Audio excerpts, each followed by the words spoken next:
Where will you be when the atomic bombs fall? Sign up now and prepare for the future.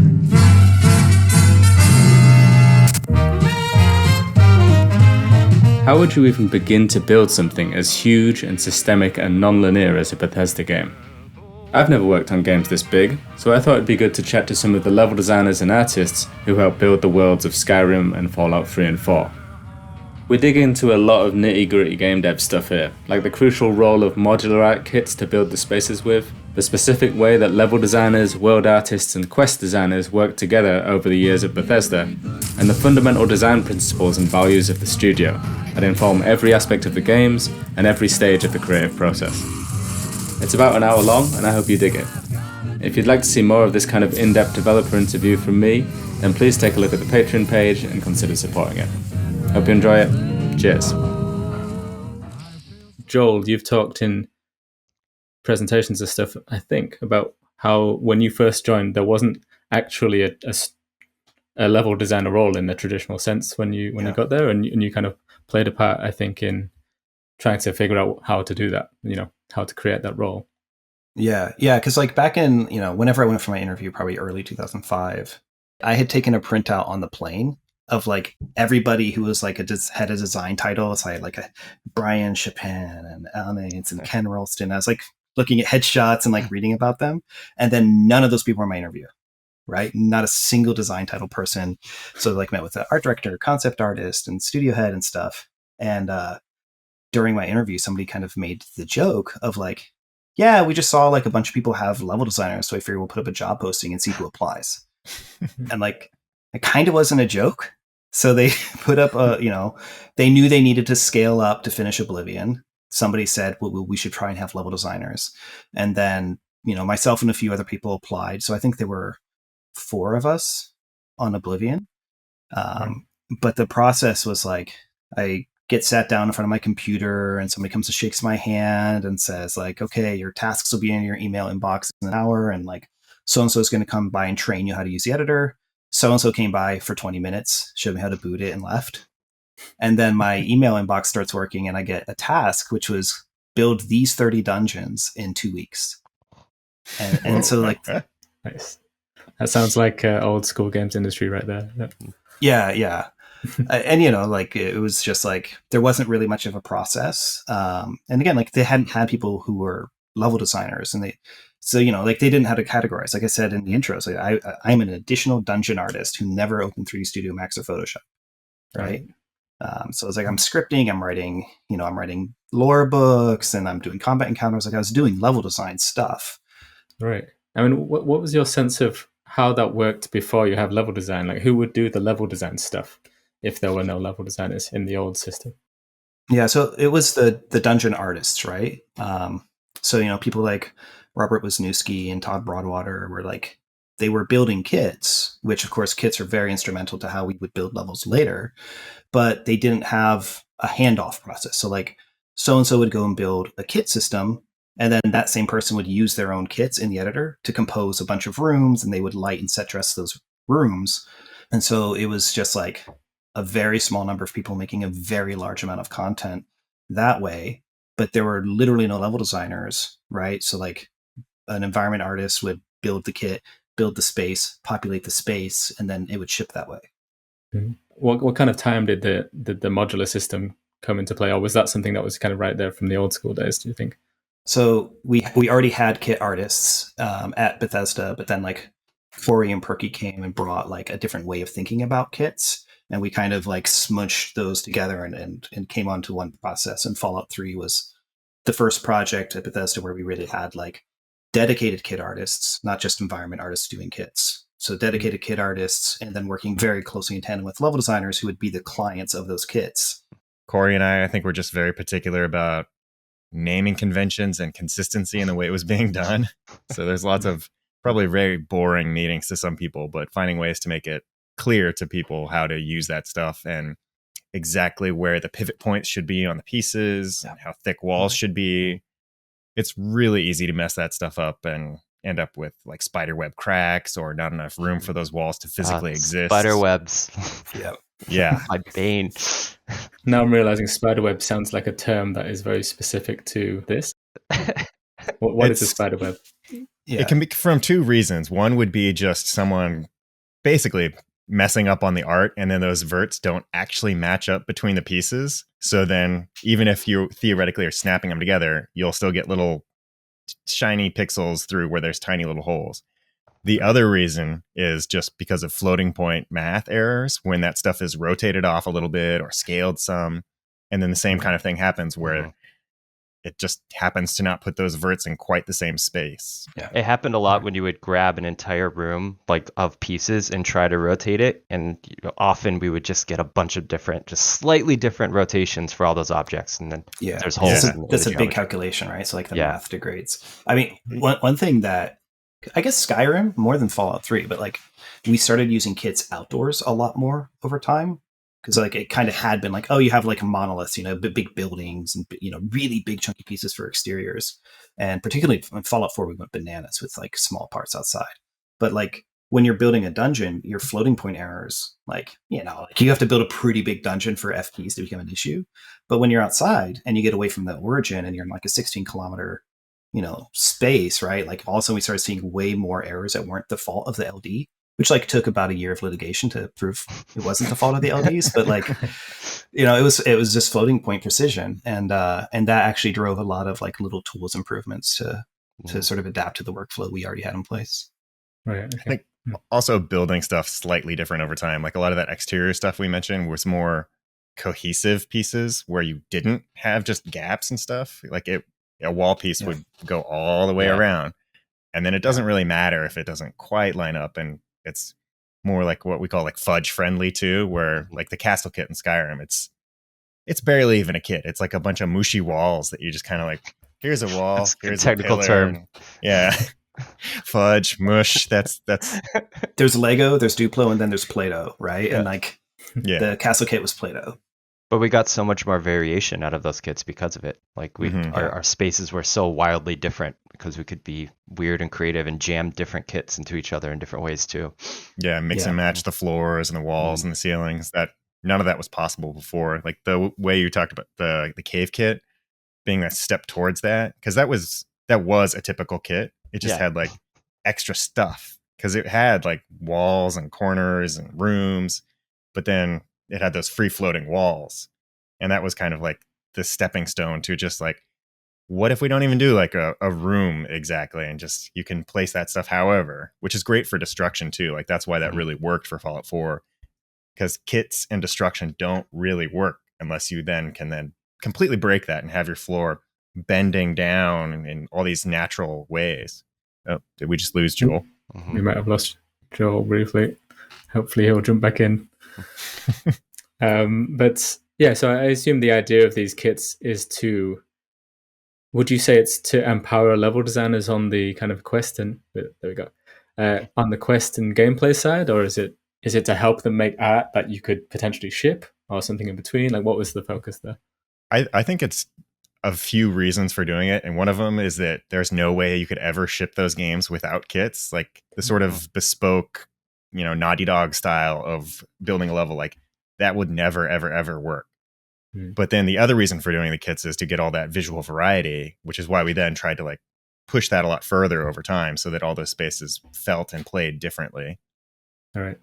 But Justin, did you feel like when you arrived and you landed and you started making stuff at the beginning, did you feel like kind of like it was all in place and ready to go and you could just focus on?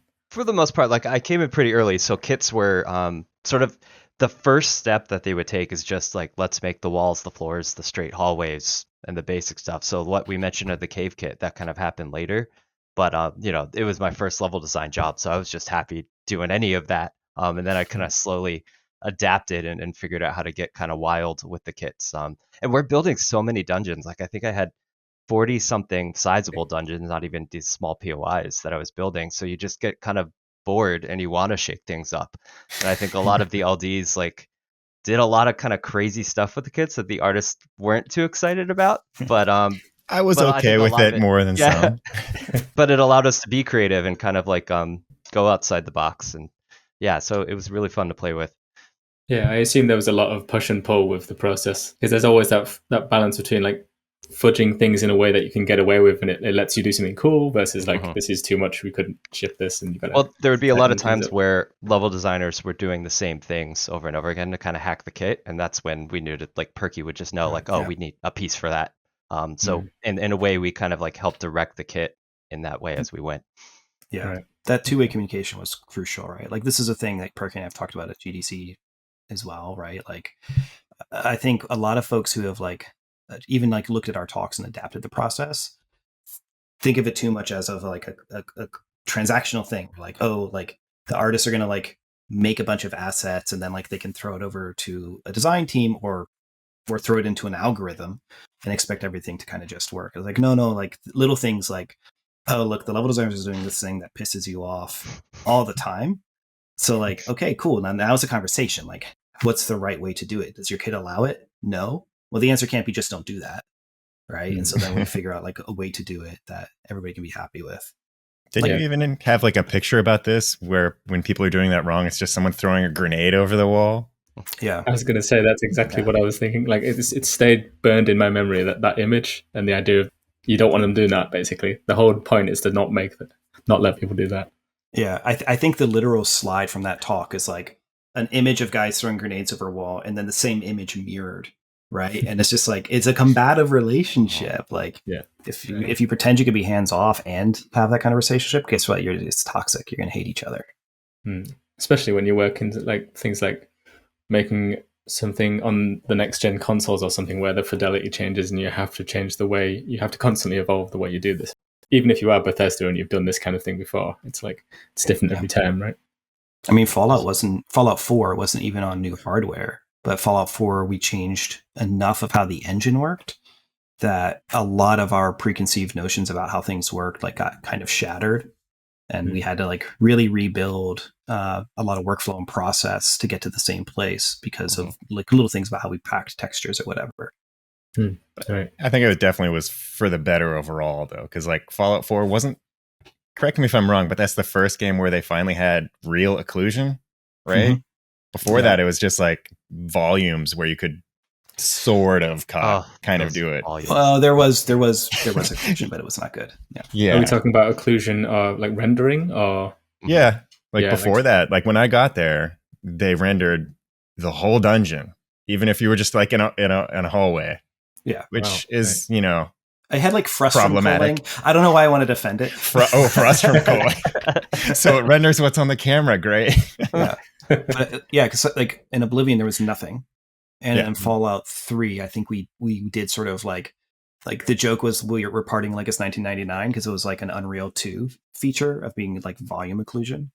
And then we would hard clip also based on distance in the dungeons. Be like, what's the biggest room? Just set it to that. At least get something. Yeah. But Fallout 4 actually had baked lighting, which it light baked occlusion, not baked lighting. The lighting was I deferred. thought it had some baked lighting. Nope. All of the lighting in Fallout 4 was bounced by hand by me with like thousands of lights. Yeah, it's the thing they say in talks, like don't do this because it's an obscene amount of work. You do have like a lot more control of it that way. Of like, hey, I want that corner to be dark. I just don't put lights there. But yeah, you are bouncing all the light by hand, which was impossible in Skyrim. You could get like 6 lights in a room before it would just completely go black because it was forward rendered. That was very difficult. Yeah. But I think because this is a place where like I was kind of your antagonist, right? Because when I got there, I was like, oh, every light is dynamic all the time. There is no pre-baked occlusion. So what it meant was there was no baking time. So there was no compile time to test a map.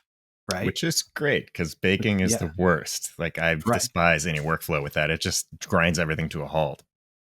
With these kind of technical things, and the evolution of tech in general, can you talk about examples of how they had a big impact on quests and the kind of what you could do in a quest or like what you wanted to do as a team with the quests? Yeah, a lot changed. I mean, Skyrim being the Gap project there is significant because there was a lot of investment in Skyrim. Like, and I don't think this is like a secret. I'm not like breaking a hot story here, but like original paper designs for Skyrim had like No Man's Skysian levels of ambition for like procedural generation of quests, and like you could kill like the Riverwood quest, like handles if you kill the guy and his daughter takes over the shop. Like that was meant to be procedural. So like relationships and lineages and dynasties, like you could kill any quest giver and they would repopulate. And so like, and the quests had to handle this. The entire Civil War, and I've seen modders recreate this. The entire Civil War was procedural. It was remarkable. And like ultimately it was like too taxing on the system to ship. So a lot of quest design tools, including a whole new scripting language, went in between Fallout 3 and Fallout 4. And there are frankly cultural changes as well, where it's like on Fallout 3, it was, let's say, scandalous for a level designer to open quest design tools. It was like very controversial, and I would get yelled at if somebody did it, and they would come to my office and close the door and yell at me. No, I didn't have a door. But anyway. Not back then. Yeah, not back then. Yeah. Yeah, they gave me a door later so they could yell at me more. But yeah, like on Fallout 3, there was like a big... we resolved a bunch of it by the end of the project, but particularly at the beginning of Fallout 3, there was a big cultural shift. Because on Oblivion, you know, and you can look at the credits, there's like half a dozen or so quest designers. There is no one else with the word design in their title in the entire company, right? It's just quest designers. And the quest designers are great. Some of them are still there. They're primarily writers at that time, right? So they're really focused on dialogue tools and writing lore books and having those like kind of logical connections, but they weren't thinking about encounter design. They weren't thinking about like moment to moment pacing and beats, you know. So it's a lot of like a really interesting dialogue interaction happens in town, and then you get sent to a dungeon and you read a book. And then like, so what we were trying to do is to draw more of that, like the overall player experience holistically into traversing the world and going into the dungeon, and like conversations can happen in places other than somebody's house and all of that. So by Fallout 4, we had, I would say, sort of succeeded on the success of people like Justin coming in on Skyrim and being able to say like, no, like Justin can write dialogue, and he's arguably better at that than some of the things you think, an environment artist would do, right? And then on Fallout 4, the level design team had closer to what I'd call carte blanche to actually use the tools that had also become more sophisticated in the intervening time for Fallout 3. I think we had also evolved the relationship between level design and quest design, because quest design was in charge of like all of our main story still, even on those games. And earlier on, like on Skyrim, for example, there was a lot of like, okay, this quest is going to happen in this dungeon, but you're going to go build the dungeon. And that's kind of like two separate things. And I found as we moved forward into Fallout and even a little bit later in the process of Skyrim, there was more integration on let's build beats for the quest into the dungeons and have them be more integrated. And that was a big change over that course of time. Right. Because now I've only just, with you saying that, realized that there's a distinction between quest and level design. Because I would traditionally think of, I assumed level and quest design would be kind of the same role, but it sounds like is quest design more of a narrative thing? Yeah, I mean, they didn't touch like the art and kit pieces at all. Like if they wanted like even a closet added in a city, like they would go to the art team to add that. Whereas the level designers, if they want to add a closet or whatever, they just do that. So it's sort of a different focus, and the level design department had like a broader skill set, and also frankly had to care a lot more about aesthetics too. Otherwise, like I would get on their back. Yep. Because especially as that stuff got more and more fractured, they had to be more aware of how to make it look good. You reviewed every single dungeon and wrote notes. It was great. Like it was awesome. I learned so much from that because add a pillar here, right? Yeah. Right. So Justin, could you describe what a typical kind of process was for working on a quest? Because it sounds like you're kind of sat as a level designer. You're sat in the middle of quest designers coming from a more narrative perspective, and then you've got kits and art stuff coming in from the other side. Like, how would you describe your role then on a quest, like a typical kind of quest? Well, so I guess like on Skyrim, we would, kind of early on concept out quests with the quest designer, and we would be in the room as those things are being developed, sort of as the LD representative, and know the beats that we have to hit, and the spaces that we need to create for the quest. But like I said at the beginning, it was very just, we know that you have to go to a dungeon to acquire a thing. That's usually what it was, and we built the dungeon where you get the thing. But more and more, we built moments in the quest into these spaces. And so there was a little bit of just like it was very separate. I started to kind of bridge that gap a little more. On Skyrim, I built like a dungeon, what we called a dungeon quest, which is where you enter it's all self-contained in the dungeon. What's the name of that one, Justin? That was Darklight Tower. Yeah. Yeah. So you start and end the quest in the same space, and it was all with a character, and that kind of like kept it in the realm of level design because it was in that one dungeon. And over time, I was able to actually build some, more full scale quests as a level designer, which again was so scandalous at the beginning. But but I think it's a thing that's much more common now. I think DLC also helped kind of ram that idea home. It's like the DLC schedules were so rapid that it's like, so do you not want the person who can save the day? Because fuck you. Like, how do you want this to go, pal? So quest design would essentially be fleshing out the skeleton of all of the quests and how they connect, I assume, and sort of manage the AI behavior and the dialogue and the conversations. That's a realm, and then of course like managing the story, which is a big job, over the course of many quests. So yeah, we at the beginning were more just that space where things happened, and of course the scripted sequences evolved. Sort of when there are these like scenarios, especially like boss fights and things like that, were usually level design. Right. Yeah. I mean, like just managing the narrative flow, like there's a cool visual editor that like modders will be familiar with, but like dialogue trees as well as like quest logic can become really, really complex. So like we really had to kind of like, because it's not like those are small jobs, right? But like we really had to kind of like pull the quest designers out of like a way of thinking and kind of sell ourselves and sometimes set examples of like, no, like we can actually really help you and make a big difference. And the difference, I think, when we were successful from like, Oblivion to Skyrim on those games is like in Oblivion, you can generally like quest. You do some stuff, you go into a dungeon, and then you're back on the quest 40 minutes later. Whereas like when we're successful, it's like you leave town and there's a guy who confronts you outside of the village gates, and then you approach the dungeon and there's like some evidence on the trail of something that happened that's relevant to the quest, and you go in and there's a scripted boss fight and the boss is yelling lore shit at you that's relevant. like oh, now the whole thing feels stitched together, and like but there's still these like little nuclear pieces that exist without like a high degree of like strictly authored linearity, and that was only possible by collaborating. Yeah, I can imagine. I didn't like say as soon as you say that level and quests were separate people. Now I'm imagining that going back to that grenade diagram, you got level designers in that doing that, and then you got level designers and quests doing that as well. It's you got to just talk all that stuff out and make it work, right? Cool. Wow. So that's like I'm trying to think how you would if we jump to like say the start of a project at the very start of Skyrim. What kind of stuff are you prototyping at the very beginning? What kind of tests and ideas are you kind of wanting to experiment with, and what kind of questions feel like worth solving, or what do you think about at the very start of a project like this? I mean, it was easy for me because they were waiting on art, so I had a lot more to figure out. Because like we also largely don't gray box there, because we would build the kits and then give it to them to work with. So like right away, that's what I was doing on the art side, is like as fast as possible, let's get those kits up and running so that level designers can actually build levels. And I do think there's ups and downs to that, but I'm actually am against the gray box process because I think a lot is lost there. And there's a lot of particular concerns about how you build different spaces. Like a cave is very different from a building. So just having like a generic gray kit is kind of useless in my opinion. There's easily a 30-minute side topic we could go into on like gray boxes and like the ups and downs of trying it at Bethesda. Right. Interesting. Okay. Yeah, because I have worked at a company where we would get these gray boxes from design back, and they just made no sense art-wise, and it was a very difficult project.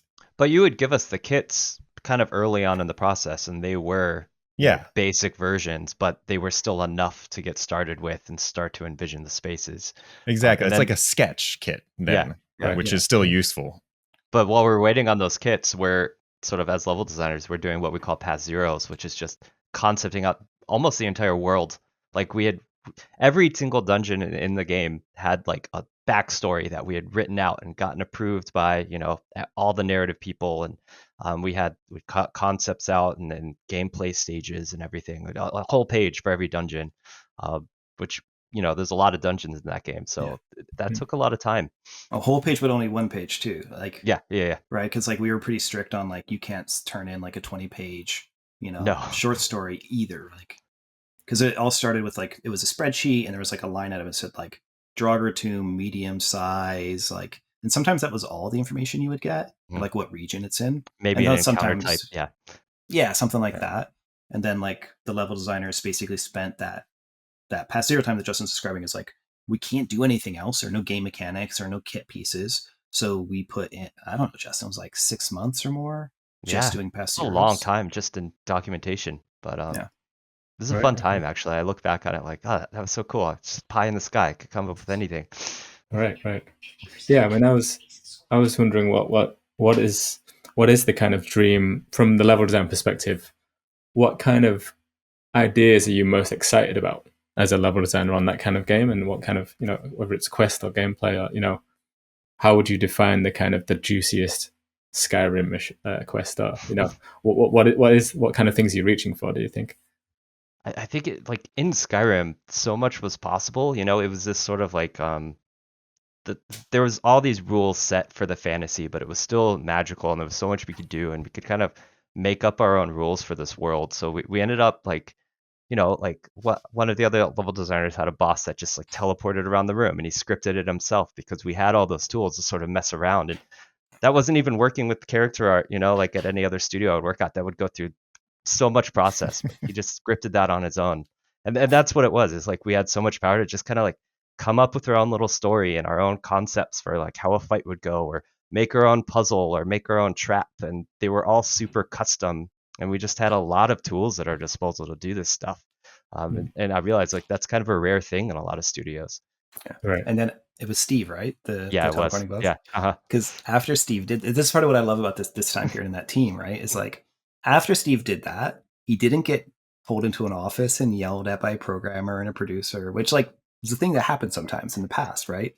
But we had a proper level of respect for people to be experimental. That like what happened was Steve didn't get pulled into a room and yelled at and cut because it didn't run enough frames a second. Like Details. we optimized it. No, like we basically functionalized it, right? We're like, okay, cool. Like we'll add like and it wasn't like we're going to go to character art and get like a new thing, right? But it's like we should play this animation on the character when you call that script function as like an existing animation, and then like we should also play this like magic effect, and like we'll scale up a magic effect and have it play over it. And so it didn't just make like Steve experimenting with that didn't just make Steve's dungeon encounter cool. I think we actually turned that into like a spell that we put onto other characters. So there were like enemies who could like teleport themselves around. You just have like put markers in the space for the teleport spell to work, I think. And like, now like, the game did like his dungeon did just get better. Like the whole game had the potential to get better because we had the freedom, or frankly the lack of oversight sometimes to do this stuff. Was this kind of early on in the project specifically, or was it just kind of this was like Justin's describing something that I want to say went in on what we call second pass. Yeah. So like halfway through the project. Yeah, because second pass means your dungeon architecture is pretty concrete. You're not making big architectural changes to the flow, and now you're focused on encounters and pacing. And so that was generally when we had like a novel idea for like a puzzle or a trap or a boss encounter. That's generally where we would like say like, okay, I'm not going to do anything crazy ambitious on that. I'm going to focus on like scripting for this second pass. And like level designers had the leeway to kind of make those creative decisions. Like, you have 18 days or 8 days or 3 days to do your second pass with this dungeon. Right. Godspeed. And you would decide where to spend it. It's like, do you want to do a crazy space that's huge and complex and winding, or do you want to spend it on a scripted experience? It was kind of up to us to decide. And like I said, like we had so many dungeons, we just kind of ended up playing around and just trying to shake things up for us too. Nice. It was like a little competitive too. We'd go to like the weekly review and somebody would do something stupid and like, oh man, now I gotta be as cool as that. Okay. I mean, I think empowering people like that is kind of core to why that game's even a good game, is because all those people were trying to like vary it up in their own different ways, and then you don't know what to expect. It's not like this tiered content thing you see in some open world games where it's like, oh, that's just this repetitive activity that you do like 20 times. Like, you don't know what's in a dungeon in Skyrim. It could be like a 5-hour quest. Mhm. Yeah. I mean, and frankly, that was a cultural trajectory that they were on with Oblivion, where there was so much defensiveness and like sort of, fiefdom of like these tools are only for these 6 people, and you can't write lines and you can't do this and that. And like by breaking down those walls, I think we were able to go like in a different direction because on like other big open world games where like one of the features is itself scope, like you have to hit the scope target or you're not an open world game, then it's not crazy that what ends up happening is you templatize, this is this type of encounter, and maybe you can like, change a little bit, but like your elbow room to be creative is like really confined. When I started at another company with bigger teams later, I remember like their corporate spy calling me up and being like, so like, tell me a little bit about, where you worked before. And I was like talking about these games and Skyrim in particular. And I remember mentioning the team size in Skyrim was like, around 100 people. Right. Just small for a game of that size, right? Yeah, exactly. Like, I mean, the year that Skyrim launched, other open world games that were like getting similar like Metacritic scores were at team sizes of 400 or 500, I think. Yeah. And like I mean, Fallout 4's team is probably 125, 130. And that came out in 2015, right? So like at that point now you're dealing with 1,000-person teams at other studios. And, so like now we're 10 times more efficient and getting the same Metacritic and selling 3 times as many copies or whatever, right? So like the business sense is there, but it kind of only happens one of 2 ways. You either templatize it so that you can just like go and rubber stamp, or you empower content creators to just go bananas. And like we often kind of used the schedule both as like, it was both a chain and a cudgel, right? It's like, well, no, like you have 3 days to turn this dungeon in, or like we have to cut it, right? But at the same time, then it's like you put a piece of lore in the game that's actually not. It's like, well, do you want to cut it? Like, nope. Right? So like the line to administrate people was like very high. Like you really, and again, like I'm making like mostly jokey comments about like fighting at the like sort of the leadership level, but like you want to cut Justin's level, come fight me, right? And like, we'd have those fights, and like generally speaking, the game won. Like fiefdoms and personalities didn't win fights. They did sometimes, but generally speaking, the game got to win those fights. And that gave the team freedom to like be creative, be experimentative, and it's a better project for it. Yeah, I feel like people going off on tangents like that rarely resulted in a cut. It was only if someone did something that's like, oh, we should go to HR. Then it'd be like, okay, don't do that. But that was pretty rare. Mm-hmm. I'm trying to think of what you're referencing because I can't think of that. You just DMing on the side.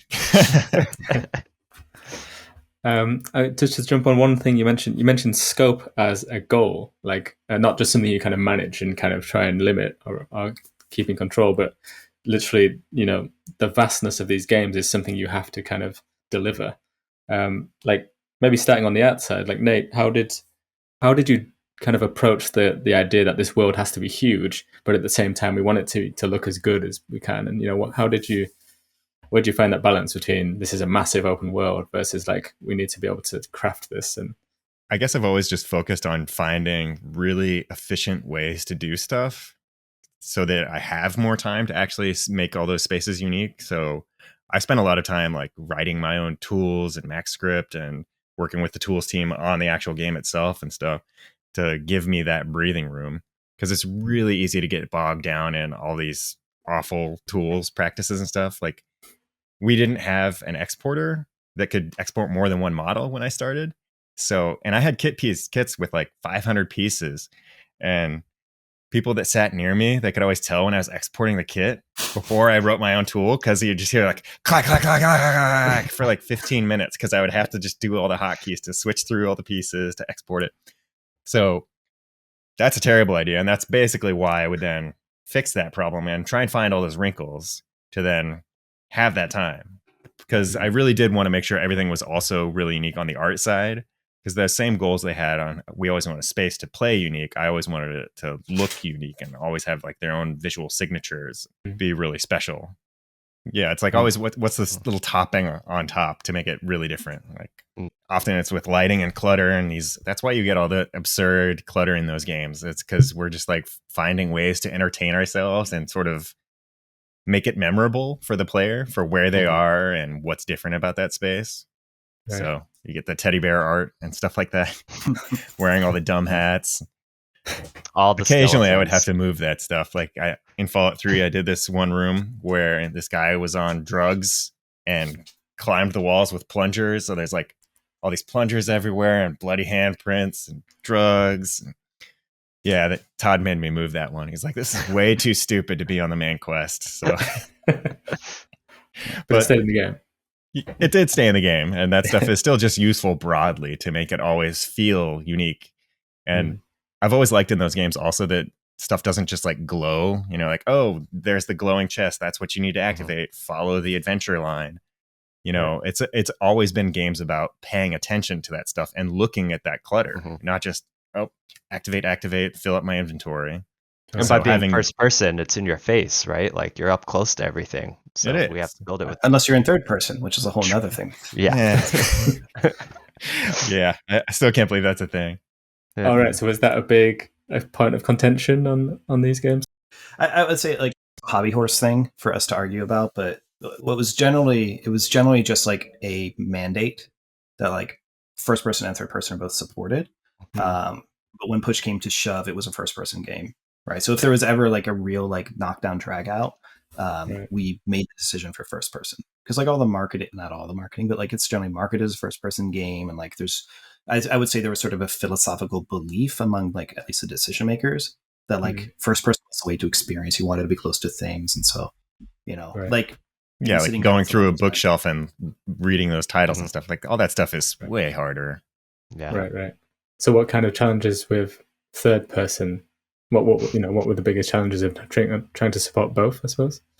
Interiors, right? Yeah. Like frame the camera. Reveal, The camera got better over time, but it didn't have like in most third person games, that's a big thing that gets a lot of focus and iteration and how exactly it rubber bands and doesn't clip through stuff. So I would describe it as functional. Yeah, it was good for what it was. I'm thinking, or have been thinking really hard about the way you framed the question about scope. And I think there's a point that I would like to try and articulate, and I think I may fail. So bear with. Interesting. Go ahead. So scope is a feature of a game like Skyrim. And I think it's fun sort of like, you know, whatever, like pub talk to imagine like a 4-hour Skyrim with only 6 dungeons that are super polished is a better game or not. And like, it's not, right? Like there are games like that are great games that are maybe better games. But I think what gets conflated, and the point that I like to try and articulate here is like, there is an approach, a cynical approach to open world games that I think you see a lot, right? That maybe doesn't permeate the team top to bottom, but I think does permeate like the biz dev side of it, of like, why does scope matter for an open world game? And it matters for like player retention and keeping players playing long enough that they'll buy the DLC when the DLC drops, or that they will get past the Steam return time, or like there's a bunch of like cynical reasons to pad games, right? And like journalists hate it because they don't like reviewing long games. Developers don't like it because they don't like making games with content players might not play. And like, you know, players actually love it because they like only buying one game a year and playing it, you know, for 300 hours or whatever.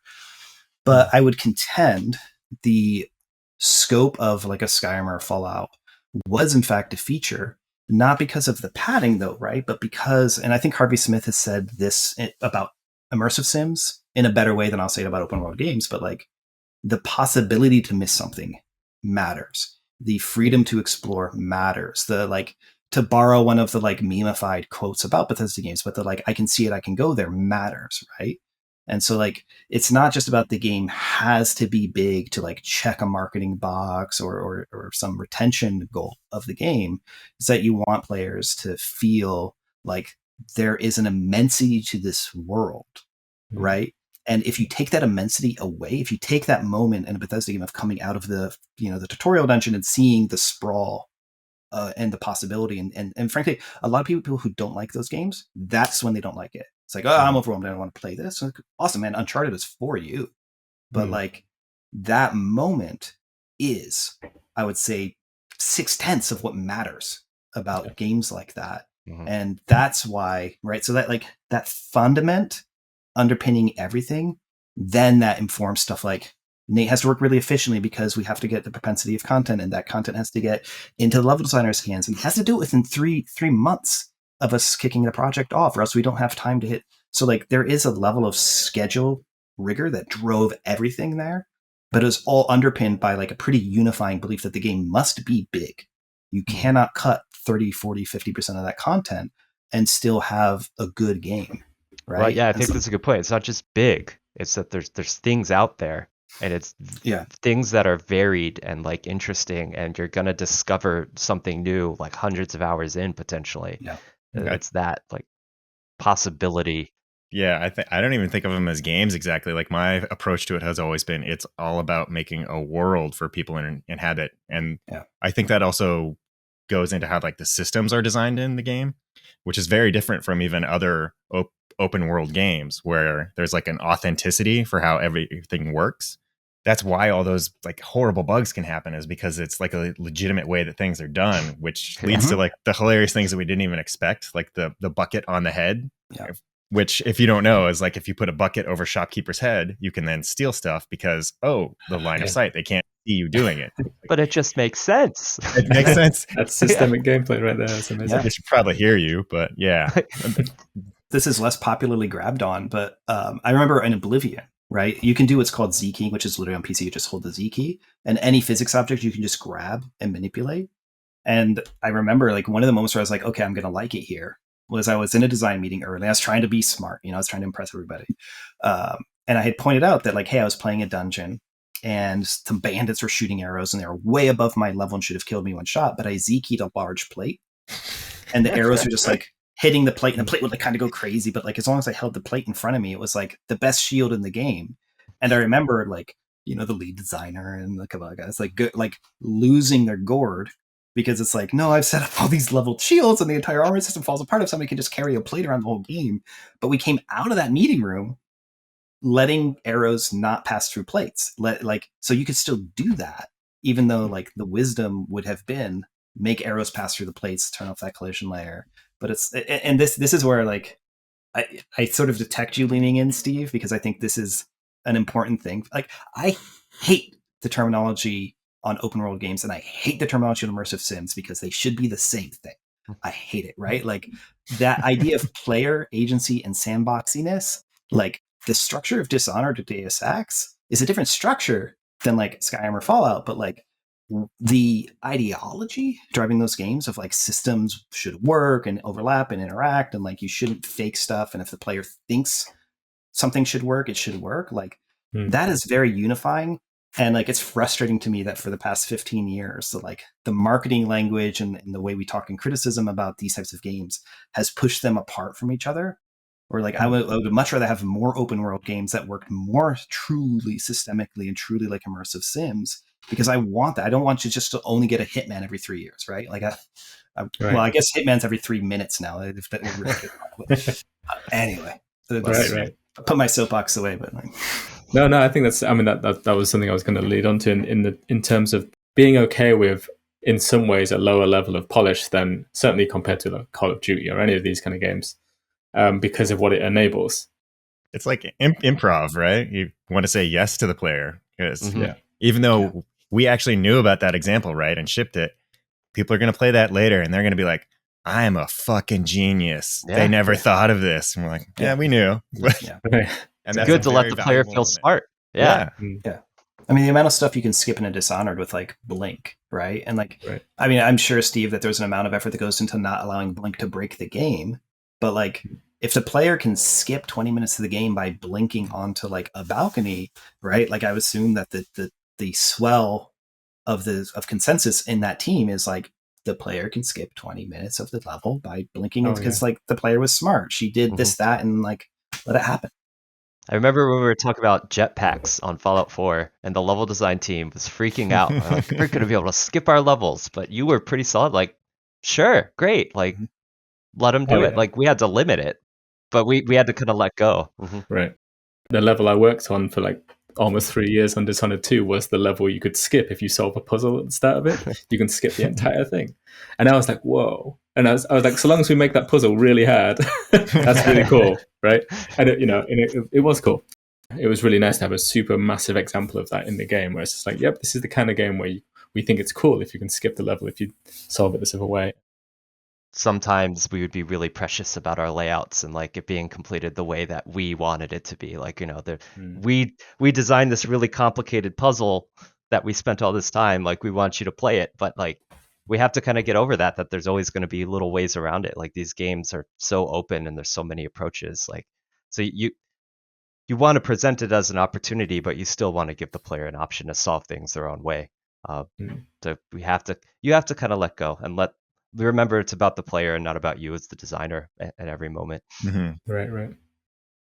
Could you describe, any of you, like what you feel the differences are, if any, between Fallout and Skyrim in terms of are certain things more okay in a Fallout game versus Skyrim and that kind of thing? Do you have different creative ambitions with those games, or is it similar design pillars with both? In my opinion, the design pillars are really similar, and it's more of just like what you can get away with tonally and fictionally. That is an exceptionally broad thing on the Fallout games. Like, there's very, very little that you can't do in a Fallout game. We have like weird Lovecraftian stuff, aliens, regular post-apocalyptic stuff. We got away with more comedy and Fallout. Like, we could be weirder. We could write a lot more jokes. Right. I'll contrast it a little bit because, so I would say, and I'm like really putting the level design lens on this, but like, I think there was more of a burden of authenticity on Fallout. Like, Justin was talking about this before with Skyrim, right? But like, there is like a world of possibility with Skyrim, and part of that also comes from like the freedom to do impossible spaces. And there was also like a pretty deliberate decision that a lot of like players have recognized in Skyrim, that the open world is more open and the dungeons are more linear, and the whole world, but like there's generally more of an embrace of like, it is purpose built for the enjoyment of the player. And so it's a little bit more of a theme park ride. So like, a lot of Skyrim dungeons are pretty linear, and then there's like the drop down that conveniently brings you towards the exit, and there's a very legible format of like, here is the boss and this is the boss chest, and like that is all there, right? And like all, we sort of like have those stakes in the ground and play around it. And in Fallout, like the burden on the space to feel like it's there for a purpose that supports the world is greater. And I think that comes from like, there's like an underlying statement, at least from my point of view, which this might be artsy fartsy, right? But like, the theme of Fallout is hope. And in order for there to be hope, there has to be despair, right? And so like, you want to feel that when you're in the spaces where like, this is a real elementary school where real kids died, right? And in order for that to feel as sad as it is, it has to have like the credibility of like, there's an administrative office, and there's an equipment closet, and there are bathrooms and classrooms, and like there's the paintings on the wall and the clutter and all that. And so like, you put more of the like building the roller coaster aside in service of building the like emotional evocativeness, whatever. Like, so that like, no, this space feels real. And also like, there's fun gameplay and like eyeballs are popping out of super mutants, like, like, but you want that like undercurrent to kind of always stay with you of like, bad shit happened to good people here and they could do nothing about it. And you're just tromping through the ashes of it. Just don't ever forget that for too long. Mm-hmm. I found like I had to reference architecture a lot more on Fallout. Like, I had to like, oh, what does a school look like? Like, what are these layouts? Like, we had so many different buildings. So definitely a lot more focus on realism, at some level of the design. Yeah. And Raph was a lot more focused on it too. Like, Raph was one of our environment artists, and he actually, he left Bethesda for a time and was like a working architect. So like, he had architectural training. And particularly on Fallout, he would do it on Elder Scrolls games too, but like particularly on Fallout, he did this thing with Jeff Brown a few times, who's one of the level designers, where Raph would be playing the game and he would see something in a level that was not architecturally feasible, and then the next morning Jeff would come into his office, and on his chair or on his desk there would be like this architectural reference book from his school with like a big bookmark put into the page of like why you can't do that. Yeah, I can imagine with Skyrim, especially if you're dealing with caves, a lot of that stuff is you get free reign to do that stuff. Does the kind of the more real world setting, basically the more modern setting, does that create any challenges in terms of just the amount of work or anything like that? Or is it pretty similar? I might prompt Justin here because downtown Boston and Fallout 4 Oof. was very, very close to Justin's heart. I think you should go on this one. Yeah, I mean, there was a double challenge there because I'm also trying to recreate a real place, right? Like, I wanted somebody who lived in Boston to be able to walk these streets. Well, actually, there's somebody on the project, an Emil, who grew up in this neighborhood that I'm building, and I want to be authentic to that, at the same time as presenting a interesting gameplay experience, which is really hard. and there's just so much, granularity, and you're taking an entire neighborhood and then you're scaling it down. You're trying to make buildings and like little nooks and crannies to pop in and out of. So you're trying to make it interesting at this grand scale, but then also at this little scale. And then we're trying to have little individual stories. So it's just, it's certainly another level that we had to put on it when we were thinking of, designing a neighborhood in Fallout than in Skyrim, where Skyrim's also a little more barren. Like the cities in Skyrim are usually populated, and then the rest of the world is kind of nature, and then history. So we had a lot more liberty there, whereas like the city parts of Boston are just so much more complex, so much more geometry. Like it's crazy how much we were able to render there in the open world. Eventually, Well, we couldn't. Yeah. It didn't work for forever. Yeah, remember Darl had to script the encounter management system. Like we didn't even have code to despawn characters that worked anywhere but in a wilderness. So like that had to be scripted, not even coded. It had to be scripted by an LD. Yeah, because all the cities in Skyrim were other loaded spaces too. They were their own world space, just like Fallout 3. Like the city in that was all those separate world spaces as well. Yeah, and it's also worth noting that Fallout 4 they had like a whole another year compared to Skyrim. It was like a 4-year project, right? Right. I see. Maybe that indicates something. Because it wasn't a next gen. It wasn't a generation jump, was it? It was just right. Yeah, not that much tech changed. I mean, not to say it was zero, but it's not like a huge leap or anything. Okay, well, I was thinking for the last thing, given that you've all worked on such massive games with like so many things in them, like, do you have favorite things that you can think of that you put not necessarily snuck in there, that you got in there, or maybe things that players might not know about because there is so much stuff in these games? Can you think of any particular details that you're kind of particularly proud of, or you love that you managed to squeeze in there? I mean, my favorite one is, I mean, a lot of people know about it now, but we did effectively sneak it in, and that's Blackreach, which I worked with Joel on because it wasn't actually supposed to be in the game, but, had enough leeway in the schedule that we did that project and got it in. And a lot of people still tell me it's like their favorite space and really memorable, but I did the art in very little time. It's like, it's that whole like sprinkle on top I mentioned. It's like, that's basically a cave, just with giant glowing mushrooms, but people remember those giant glowing mushrooms. That's what makes it different. Yeah. And now my cat is meowing. Nice. It's like a super simple little thing, but so we have this wilderness encounter system where we spawn random, just little encounters on the road, and Joel had just kind of figured out that we could like make a character headless. I forgot how you figured this out. Yeah, well, you would call a script command at a certain point in their spawn. Like you had to do it at the right moment, and you could dismember body parts by script, and it didn't actually kill them. So it was just like if you were there at the time, you would see their head explode. So we actually had to spawn them like around corners and stuff. Yeah. So I spawned this horseman, like a headless horseman, knowing that, and I gave him this little backstory. I gave him a place in the world to go. He could spawn anywhere in the world. We put a ghost shader on him. His head explodes, like sort of in the background, and then he travels just to this one point. It's his grave in the world. It's called Hamvir's Rest. And yeah, there's just this little story, but like he spawns anywhere in the world, and people just see in the middle of the night this ghost horseman is going. It's funny to read all the people's like encounters with this horseman, over the years, and it's this simple little dumb thing, but I'm so proud of it. Yeah, that exploding heads reminds me of that bug that we would get occasionally when a character would get marked as like essential later on. But that means you could have had a character that died and you like shot their head off, but then they become essential, which means they need to be alive. So then you would get this guy walking up to you with their exploded head chunks just floating there, like, "Hey, how's it going?" Yeah. The Like, voices whoops. still work. Nice. We had a bug in Dishonored 2 where, and I can't even logically, I can't imagine how this happened, but we had a bug where, for some reason, these two guards chasing after the player, they'd been sliced in half, as you can do in Dishonored. Literally just from the waist down, there were just two pairs of legs chasing after the player, playing their kind of like, "I'm gonna get you" animations. But somehow they didn't do the dialogue, they just stood there silently playing the animations, as if the game kind of thought they were alive, but said they can't talk because they don't have heads. It was really strange, like the weirdest, funniest thing. That is an immersive as F sim. Yeah. Joel, have you got anything that springs to mind?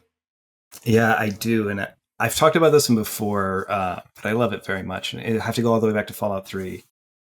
So the day that I flew up for my interview, I'm in the DFW airport, and I was in the airport bookstore, and they had a copy of one of my favorite books, which was The Martian Chronicles by Ray Bradbury. And it's like, I haven't read this in years, and it's a perfect airplane book. It's a short story, So I bought this copy of Martian Chronicles and read it on the plane. And, whatever, it's Bradbury. It's one of my favorite things. So on Fallout 3, fast forward like 3 years or whatever, 2 years. It's called the McClellan House. And if you go to the McClellan House in the neighborhood of Georgetown, it's actually all an homage to my favorite story in Martian Chronicles, which is a story about an automated house that's dying. And so like in the book, it's like the house like is trying to feed, like the mom her breakfast and like send the kids to school and walk the dog. But of course, like everyone's dead, right? So like the story is all post-apocalyptic. And so like in a McClellan House in Fallout 3, you can go in and you can like hack a terminal and turn on the robot, and the house robot does all the things from the Bradbury story. So like it goes into like the kid's bedroom and it reads a poem to the kids. And the poem, and this is where like I love the recursiveness of like of art, right? Is the poem is not by Ray Bradbury. The poem is an anti-war poem that was written during World War I by Teasdale, and she had written this poem. It's like, there will come soft rains, and it's all about springtime, but the allegory is like when we destroy ourselves with war. And she wrote it after like a German offensive in World War I. It was a protest, and the poem is just super evocative to me. It's also in the public domain because she wrote it in like 19. So like nice. I was able to just like put the poem in and not edit it the same way that Bradbury did in his book, right? So like the robot actually goes and reads maybe the whole poem of There Will Come Soft Rains, and then like goes outside and like tries to walk the dog, and the dog's dead and there's a collar and whatever. But for me, right, that's like, as an Easter egg, it's so personal and so meaningful to me. But it also like just completely fits the world, in my opinion. Right. So I've always been like very, very like happy, and like this is one of my favorite little things I've kind of sort of pressed my thumbprint into a game.